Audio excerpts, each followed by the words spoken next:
Alright, this is day 2. We're just gonna, basically I got like 3 more walls to build. I'll show you how I do it. It's super simple. I start off by laying my boards down first.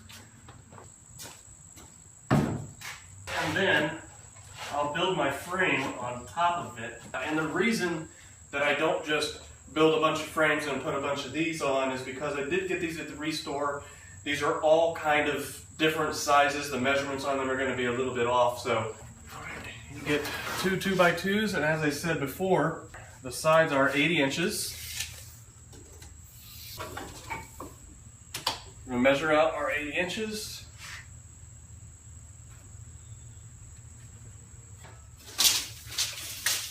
And because we're just kind of roughing these walls together, I'll just cut 2 at a time. It goes by a lot quicker.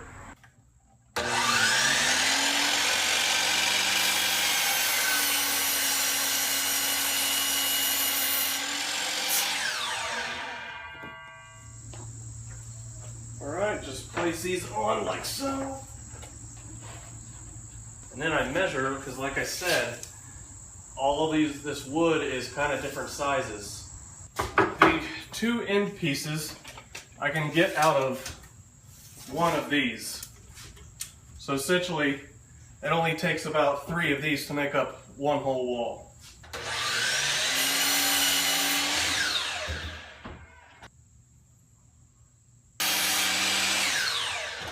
I always have a little remainder at the end. I'm just kind of collecting them in a little pile. I don't really quite know what to do with them yet. So here I've got 3-inch screws and 1-inch screws. 1-inch screws I'm going to use to actually put the front panel on, but the 3-inch screws I'm going to use to put the frame together. The nice thing about making hunt walls is you don't have to be a carpenter. They don't have to be perfect.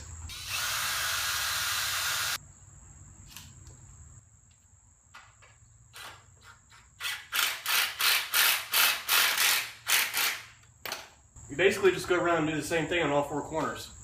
What I'll usually do is measure the middle and cut a 2x4 to go here. It's good because there's plenty of space width here to screw in both of these panels from the front, and I think a 2x4 adds just enough support that we'll need, because I know that the 2x2s are not incredibly strong.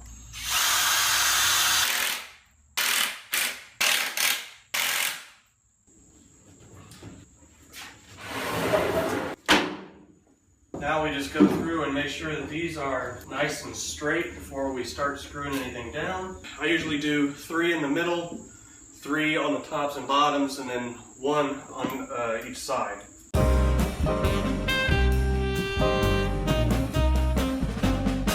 The only problem with making these only 80 inches is, if you notice, I've got a lot of overhang here.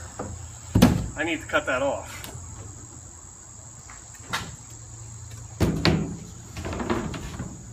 That's probably not the safest way to do it. I just cut it off with a jigsaw.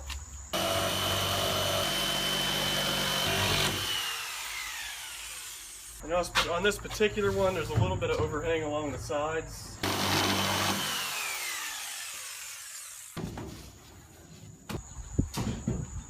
And basically that's how I do a wall.